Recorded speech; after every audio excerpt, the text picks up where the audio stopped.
Yo yo yo, salut les turfeuses, salut les turfeurs, bienvenue pour un nouveau pronostic de Benoît Requin. Ok, place au pronostic du quintet du lundi 5 janvier, direction Paris-Vincennes pour le prix de l'Aveyron. 3 attelés, 2850 mètres, 16 partants, réunion 1, course 1. Il y a un rendement de distance de 25 mètres à partir du numéro 9 et l'indice de confiance c'est 3 sur 5. Petit retour sur le quintet de ce samedi dans mon pronostic. Je vous ai donné le quintet dans le désordre. Ça fait plaisir. Et cette vidéo, je la tourne avant l'arrivée du quintet de ce dimanche. Et je reviendrai dessus demain. Ok, c'est parti. On commence le pronostic et on commence avec le numéro 1. C'est Ella de Jana. Ce numéro 1, je l'ai pas retenu. C'est un regret. C'est mon deuxième cheval de complément en cas de non partant. On passe au numéro 2. Fille de l'Ouest, ce numéro 2, je ne l'ai pas du tout retenu parce que j'en ai préféré d'autres. On ne peut pas tous les retenir, il faut bien faire un choix. Bref, on passe au numéro 3, Jamaica Brown, et on écoute Nicolas Bazir. Jamaica Brown vient de renouer avec le succès en amateur dans un chrono anodin. Elle découvre un bon engagement en tête ici. Maintenant, l'opposition est de qualité avec plusieurs rivales de talent. Bon, il lui faut partir au trot. Si elle remonte le niveau de l'hiver dernier, elle dispose d'une chance sérieuse en tête. Au travail, elle apparaît aussi bien en tout cas.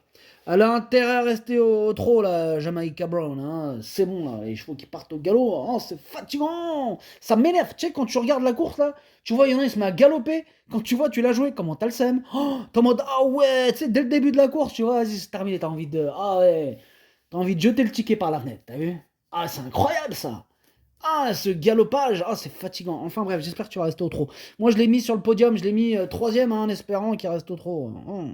Bref, on passe au numéro 4, Jeunesse éternelle. Et ce numéro 4, je l'ai pas retenu, c'est lui mon gros regret, c'est lui mon cheval de complément en cas de non partant. Attention possible, cassage en vue. On passe au numéro 5, Joyce Desgranges. Et on écoute Christopher Nicole. Joyce Desgranges est en très bonne forme, je la remets plaquée des antérieurs, elle vient de performer ainsi et je ne pense pas tant gagner que ça en la déférant. On part devant, il n'y a que des femelles et ce ne sera pas évident de rendre 25 mètres pour les autres. Hein. Elle est contente d'aller aux courses en ce moment, c'est important et on peut terminer sur le podium. Moi je pense qu'elle peut faire mal, je l'ai mis carrément quatrième, hein. Je l'aime beaucoup ce numéro 5. On passe au numéro 6, Joy Genilou, on écoute Grégory Torel.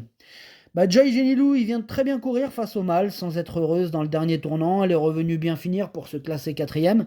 Depuis, elle a très bien travaillé pour cette course qui tombe à pic. Hein. Elle part en tête, elle affronte seulement les femelles. Avec le déroulement favorable, elle peut prendre une bonne place, hein, car il s'agit d'une jument sérieuse. Elle est sérieuse, Joy Genilou. Moi, je l'ai mis sixième, hein, et j'y crois. On passe au numéro 7, Idol Jairi. Bon, ce numéro 7, je l'ai pas retenu, mais c'est lui le chef et le capitaine de ma petite liste des possibles casseurs de tickets repérés. Attention. On passe au numéro 8, Jolie Indienne, et on écoute Arnaud Desmottes. Jolie Indienne devait courir pour la dernière fois le 17 décembre avant de partir poulinière en début d'année, mais vu la qualité de l'engagement en tête, elle refait cette course.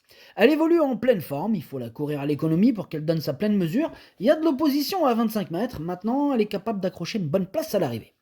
Ouais, je le pense aussi. Moi, je l'ai mis cinquième. Attention à ce numéro 8 qui me plaît beaucoup aussi. On passe au numéro 9, Galinette Bleue. Bon, je m'attarde pas sur ses chances parce que je l'ai pas retenu. J'en ai préféré d'autres. J'ai préféré par exemple le numéro 10, Inès de la Rouvre. Et on écoute Laurent Michel David. Inès de la Rouvre aurait terminé plus près en ayant le passage dernièrement. Elle aurait été dans les 3 à mon avis. Ici, elle se présente en forme, mais il lui faudra rendre la distance. Et est-elle peut-être meilleure sur 2100 mètres? Ah ouais, peut-être, c'est ce qu'il dit. Enfin bref, c'est une jument qu'il faut cacher le plus possible. Si je suis à portée de fusil à l'entrée de la ligne droite, il n'y a pas de raison qu'elle ne rentre pas dans les 5. Peut-être elle est meilleure sur 2100 mètres, mais je pense que elle n'est pas non plus dégueu sur longue distance. Donc faites attention. Hein. Moi, ce numéro 10, je pense qu'il pourrait pimenter les rapports de ce quintet. Je l'ai gardé en bout de combinaison. On passe au numéro 11, Jolie Star. Bon, on n'aura pas les commentaires d'entraîneur. C'est Monsieur Dubois qui est parti pêcher. Captain Yann Barbeau. Bref, amusez-vous bien. Ce numéro 11, je l'ai gardé tout près du précédent cité, c'est-à-dire en toute fin de combinaison. On passe au numéro 12, Fergie Island. Et ce numéro 12, je l'ai pas retenu, mais il est à l'arrière de ma petite liste des possibles troubles faits. On passe au numéro 13, Idol de Mythe. Ce numéro 13, je ne l'ai pas retenu. Donc on passe au numéro 14, Harmonie la nuit. Lui non plus, je l'ai pas retenu, mais il est en plein milieu de ma petite liste des possibles troubles faits. On enchaîne avec le numéro 15, Jasmine Deveau, et on écoute Charles Dreux. Jasmine Deveau a réalisé une superbe valeur pour se classer au second rang dernièrement, car cela ne s'était pas bien passé. Elle me paraît être resté bien. Bon, cette fois, le lot est de meilleure qualité, me semble-t-il. En tête, il y a Jamaica Brown et Jeunesse éternelle. Aux 25 mètres, il faudra une course rythmée et adéquate pour pouvoir s'imposer, mais elle en est capable. Même aux 25 mètres, ouais, je pense qu'elle en est capable aussi, ouais, je pense. Sur sa classe, elle peut tous les battre. Maintenant, il faut quand même rendre 25 mètres et c'est pas gagné d'avance. Mais c'est quand même mon préféré, ce numéro 15. Et on termine avec le numéro 16, Joconde Sibey. Et on écoute Gauthier Baudouin. Ben, Joconde Sibey avait l'intention de la courir dans le Palio des communes à Monte Giorgio en novembre, mais elle était moins bien. On a donc patienté, elle est revenue en bonne forme, elle a travaillé en extérieur, donnant satisfaction. L'engagement est intéressant au plafond des gains. Faudra battre Jamaica Brown en priorité en tête, mais elle peut terminer sur le podium.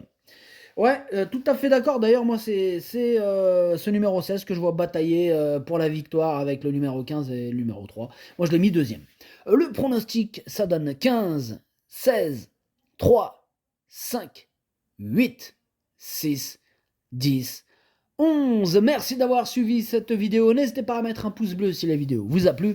Pour accéder à tous mes tickets pour la course du Quintet, rendez-vous directement en description de la vidéo. Vous avez aussi le bouton rejoindre qui vous donne accès au pronom 8+2 ainsi que le chef et capitaine de ma liste. Et quand je joue un 2 sur 4, moi je le donne de temps en temps. Ça fait plaisir. Quand il y passe, ça fait doublement plaisir. À jouer avec modération. Bonne chance. Chopez-le moi. Ciao.